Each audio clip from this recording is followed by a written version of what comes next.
Hi guys, I just want to give a big appreciative shout out to all the people that support the channel.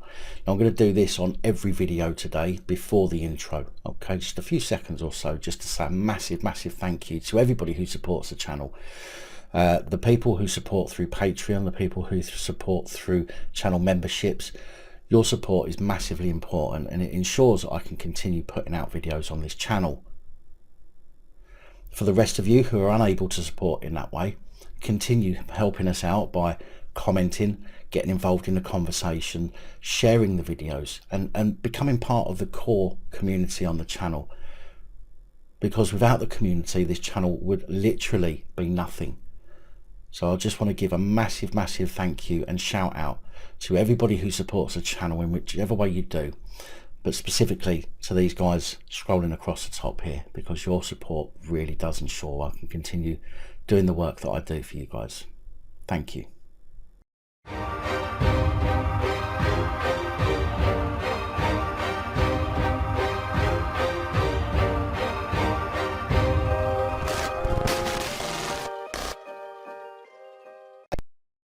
15-year-old autistic girl is said to have been left traumatised and suicidal after the Metropolitan Police strip searched her back in December 2020.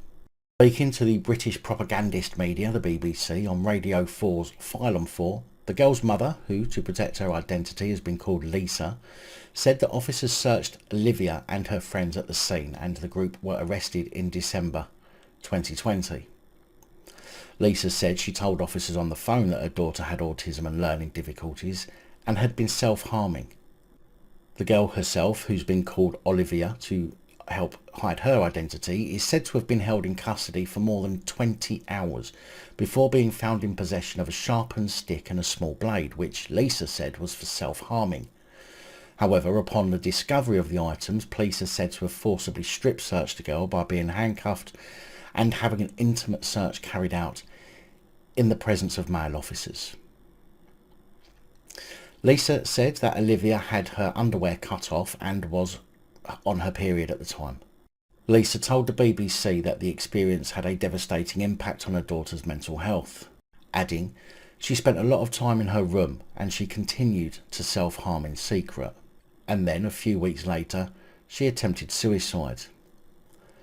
Olivia is said to have later appeared in court accused of possession of a bladed article, but was found not guilty after magistrates accepted the items were for self-harming.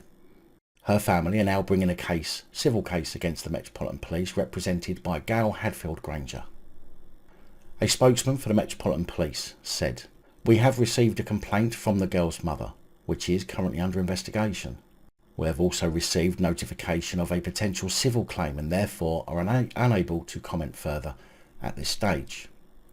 Now, I completely disagree with a young girl being strip searched in the presence of male police. That cannot be stressed enough, and although she was found by the court to have not been in possession of a weapon or a bladed article, the police at that time wouldn't have known that that's what that was for.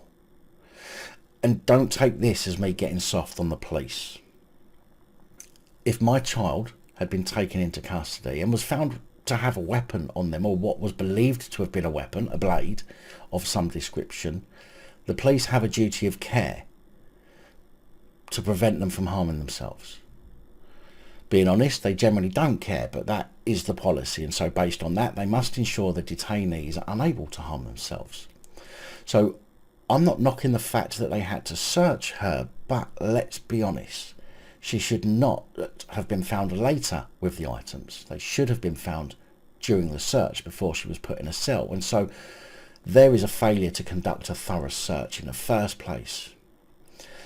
I will, however, knock, kick and punch the fact that the police strip searched the girl, at least in the manner that we are accustomed to seeing and hearing strip searches being done.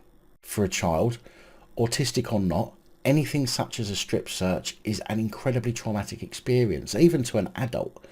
And so police should be either consulting with or waiting for mum or dad to have a medical professional present to ensure the child is okay during the search. I wish I could say that they shouldn't be searched at all, but this is Britain 2022, the land of opportunists. And unfortunately, criminals are getting younger and younger and more violent, but that doesn't take away from the fact the search was inappropriately carried out initially, and the strip search, and the heads must roll for that.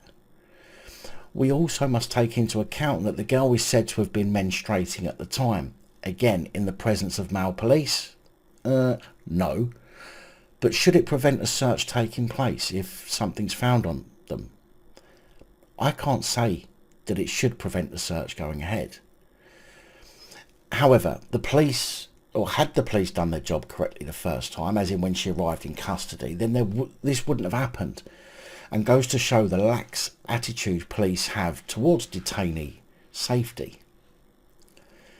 In my opinion too, the fact the girl went on to self-harm after the incident doesn't necessarily make me think the experience had anything to do with it. I mean, yes, of course the experience would have had an effect on the girl. She was a child and autistic, but she had a history of self-harming before the incident. Clearly the experience didn't help matters, but I can't personally see how the mother can use the fact she continued to self-harm after the incident as a particularly relevant factor. As for the suicidal thoughts, there's nothing to suggest the girl had these thoughts prior to the incident, but also at this stage nothing to suggest that she didn't, so we will have to wait and see. And I'll probably get some backlash for my opinions on this one, but you must remember, I can only make an opinion on what's evident at the time of reporting these stories. More information may come out, which I will also give my opinion on, which may or may not differ from my original opinion, but this is the nature of making these reports. For clarification, the police strip searching a girl without an appropriate adult or medical professional in attendance is wrong, and they need to be held accountable for that. I want to make that very, very clear. The fact there were male police allegedly there at the time needs to be dealt with as well, and should never have happened, let alone with a vulnerable young girl.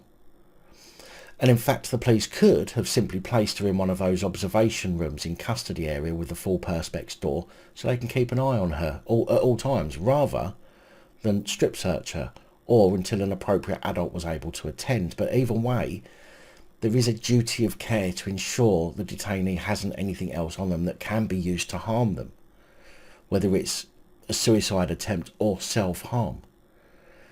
I think those involved should be held liable for their actions in searching the girl the way that they did and with the people present. And until seeing any camera footage, we don't know how much they roughed the girl up, which, although likely, there's no mention so far of any injuries to the girl in the stories that I've seen so far. But based on what I do know from information available so far, they should be facing at the very least gross misconduct charges, and a sacking should be in order. But until more information becomes available, we're going to have to wait and see. Again, I'm not suggesting for one moment that the girl deserved anything that she's been through, but I'm trying to look at this as objectively as I can and give an opinion on the facts as I do on all of my reports. But my opinion also is there to open debate in the comments, to get people talking, whether you agree with me or not. Remember, if you need to attack something, attack the idea, don't attack the person. Big thank you to channel supporters, especially these guys. Your support is truly appreciated. Don't forget to like, share, comment and subscribe. Let me know your thoughts, as I know many of you will. And until next time, stay safe, look after each other, film the police and other officials.